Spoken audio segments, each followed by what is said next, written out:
Il existe un niveau de contrôle mental qui rend la désobéissance tout simplement impossible. Aujourd'hui, vous allez découvrir comment un samouraï du XVIIe siècle, qui commandait son esprit comme un général commande une armée, a développé un système capable d'éliminer toute forme de rébellion interne. Avez-vous déjà remarqué que pour certaines personnes, l'esprit semble obéir au doigt et à l'œil? Lorsqu'il décide de se lever tôt, il se lève. Lorsqu'il décide de se concentrer, il ne dévient pas. Lorsqu'il décide d'arrêter une mauvaise habitude, elle cesse, sans négociation, sans argument interne et sans lutte épuisante de la volonté. Alors que la majorité des gens sont en guerre constante contre eux-mêmes, sabotés par leurs propres pensées, ces individus entretiennent une relation radicalement différente avec leur conscience. On pense souvent qu'il s'agit d'une discipline innée ou d'une volonté de faire, mais la réalité est bien plus profonde. Votre esprit ne vous ignore pas parce qu'il est défaillant, mais parce que vous ne l'avez jamais entraîné à obéir. Miyamoto Musashi, le plus grand épéiste de l'histoire, commandait son esprit avec une autorité absolue, capable de faire disparaître la peur ou l'hésitation par une simple décision. Avant de mourir, il a consigné son système, le Kokoro no Shihai, ou la maîtrise du cœur-esprit. Pour comprendre ce mécanisme, vous devez accepter une vérité brutale. Vous devez traiter votre esprit comme une entité séparée, qui doit être dressée, et non comme ce que vous êtes fondamentalement. Pour comprendre la science derrière cette autorité, il faut plonger dans la dualité de notre biologie cérébrale. Les neurosciences modernes confirment ce que Musashi avait intuitivement compris. Notre cerveau est le théâtre d'un conflit permanent entre le cortex préfrontal, siège de la décision consciente, et le système limbique, moteur des impulsions primaires. Chez l'individu non entraîné, le système limbique dicte sa loi, générant des envies de confort, de distraction ou de fuite, tandis que le cortex préfrontal s'épuise à rationaliser pourquoi nous avons échoué. Entraîner son esprit selon la méthode de Musashi, c'est littéralement recabler ses voies neuronales pour que le centre de commandement reprenne une dominance structurelle. Ce n'est pas une question de vouloir plus fort, mais de renforcer le couplage entre l'intention et l'exécution. Chaque fois que vous donnez un ordre et que vous l'exécutez sans délai, vous épaississez la gaine de myéline autour des circuits de la volonté. À l'inverse, chaque négociation interne affaiblit cette connexion, apprenant à votre cerveau que vos décisions sont des suggestions facultatives plutôt que des impératifs biologiques. Prenons l'exemple de David, un ingénieur brillant mais incapable de diriger sa propre vie. Chaque matin, il décidait de se lever à 6 heures, mais son esprit réclamait plus de sommeil, et David obéissait à son esprit plutôt qu'à sa décision. Au travail, il voulait se concentrer, mais son esprit exigeait les réseaux sociaux, et il cédait encore. Ce cycle humiliant se répétait chaque jour, jusqu'à ce qu'il comprenne qu'il n'était pas le maître de sa propre conscience. En découvrant les écrits de Musashi, David réalisa que l'esprit indiscipliné est comme un cheval sauvage. Il vous désarçonne et vous blesse. Musashi enseignait que le véritable combat n'est pas contre l'adversaire, mais contre les impulsions de son propre esprit. La peur dit de fuir, le doute dit que vous allez perdre, et la douleur dit de s'arrêter. Musashi a compris que la plupart des gens font l'erreur de s'identifier à leur esprit. En réalité, vous êtes le maître et votre esprit est l'outil.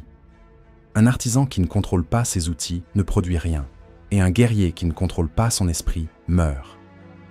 La première étape de cette transformation consiste à cesser de négocier. Lorsque votre esprit propose une alternative à votre décision, vous ne discutez pas. Vous commandez. Ce n'est pas une suggestion, c'est un ordre. Cependant, la maîtrise ne s'acquiert pas par la force brute immédiate, mais par le principe du temps reine, le forgeage par la résistance. Une lame de sabre est chauffée à des températures extrêmes et martelée de façon répétée pour devenir forte. L'esprit suit le même processus. Musashi ne s'attendait pas à ce que son esprit obéisse instantanément à des ordres complexes. Il l'entraînait de manière progressive. Si vous demandez à un esprit non entraîné de se concentrer pendant 3 heures, il se rebellera. L'erreur de David était de donner des ordres de niveau marathon à un esprit qui n'avait jamais appris à marcher. Le secret réside dans les petites victoires. Ordonnez à votre esprit de rester immobile 5 minutes, puis 10, puis 20. Chaque fois que l'esprit obéit, le muscle de l'obéissance se renforce. Chaque fois qu'il échoue, le lien de maîtrise s'affaiblit. En commençant par des défis que vous pouvez forcer votre esprit à accepter, vous construisez une preuve historique de votre autorité. Après quelques semaines, la résistance diminue car l'esprit apprend que la rébellion est futile. Un aspect crucial de ce Forge est la gestion rigoureuse de l'échec. Musashi ne tolérait aucune dérive sans conséquence. Dans son protocole, si l'esprit échouait à obéir à une commande simple, le châtiment n'était pas la culpabilité, mais la répétition disciplinaire. Si David décidait de se lever et qu'il traînait 10 minutes au lit, il devait s'imposer de se recoucher et de se lever immédiatement 10 fois de suite. Cette méthode transforme le coût de la désobéissance. L'esprit, qui est par nature un économiseur d'énergie, finit par comprendre que l'obéissance immédiate est bien moins coûteuse en effort que la sanction de la répétition. En rendant la désobéissance douloureuse ou fastidieuse pour l'esprit, vous utilisez sa propre paresse contre lui. Vous ne punissez pas votre être, vous dressez l'outil. C'est cette boucle de rétroaction immédiate qui crée une autorité réelle.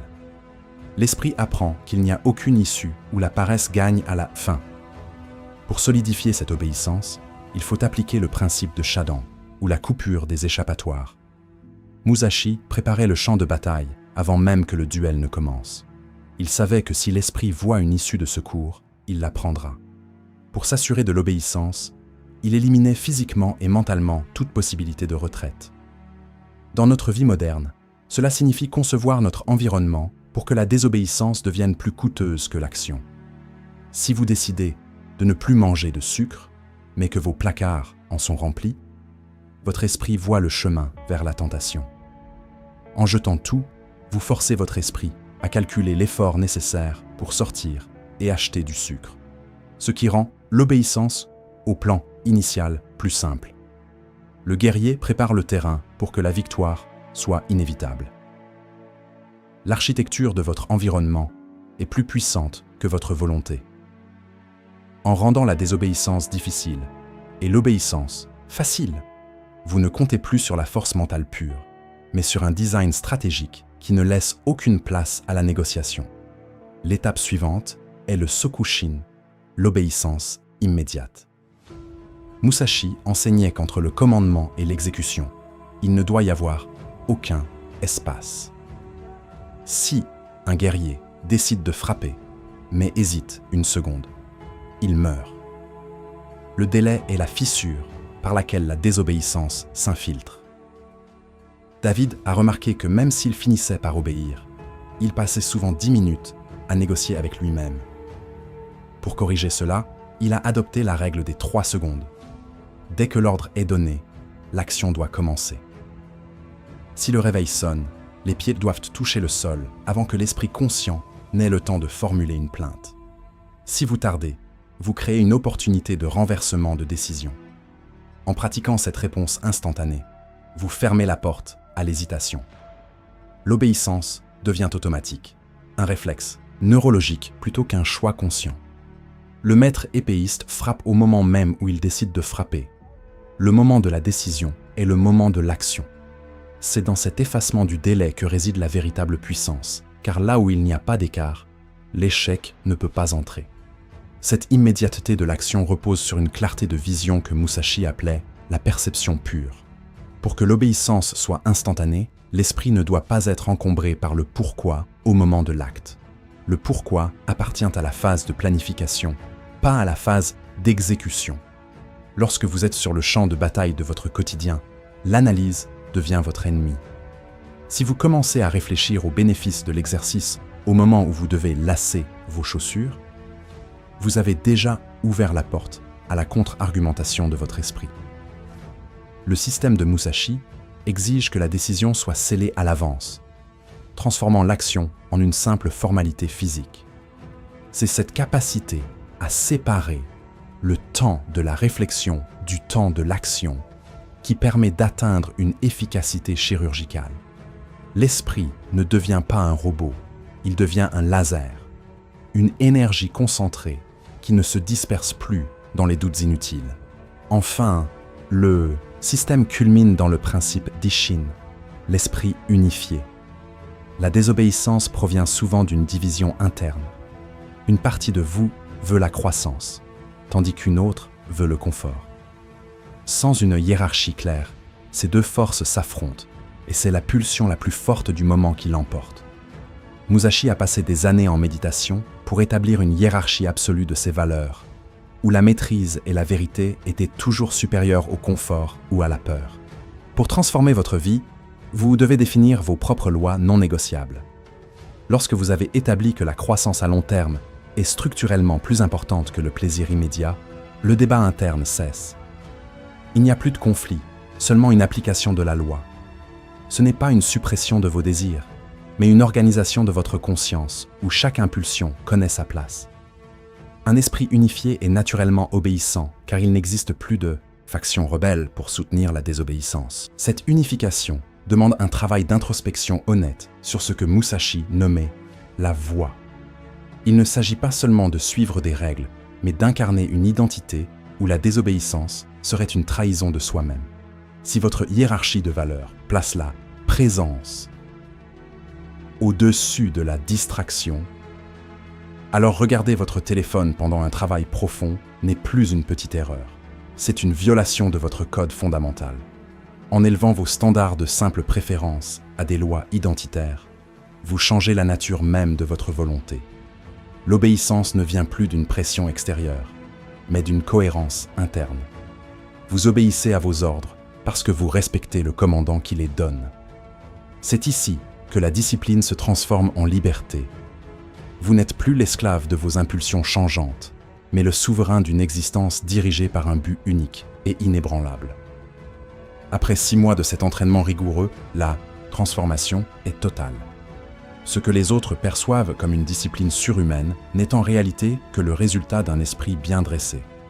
David n'avait plus besoin de se forcer. Son esprit répondait simplement à ses commandes comme un cheval entraîné répond à la moindre pression du cavalier. La vérité est que la désobéissance de votre esprit n'est pas une fatalité, c'est une habitude apprise. Chaque fois que vous laissez votre esprit ignorer une de vos décisions, vous l'entraînez à désobéir. Chaque fois que vous imposez votre volonté, vous l'entraînez à obéir.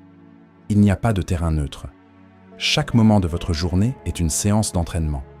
Le réveil qui sonne, l'impulsion de vérifier votre téléphone, la décision de commencer un travail difficile. Ce sont autant d'occasions de renforcer votre autorité ou de céder votre pouvoir. En conclusion, la maîtrise de l'esprit selon Miyamoto Musashi n'est pas un don, c'est un artisanat. C'est le résultat d'un choix répété des milliers de fois, celui de ne jamais laisser une rébellion interne passer inaperçue. En suivant cette voie, vous découvrirez une forme de paix que peu connaissent.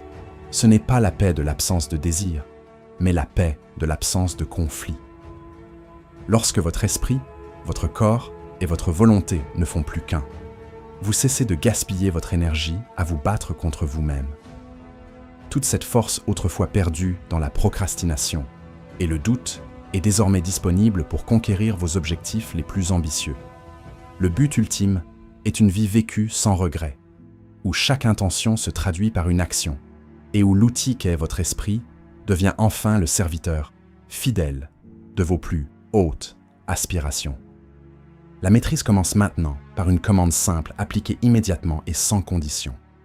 Allez établir votre maîtrise, forgez votre obéissance et devenez enfin le général de votre propre existence.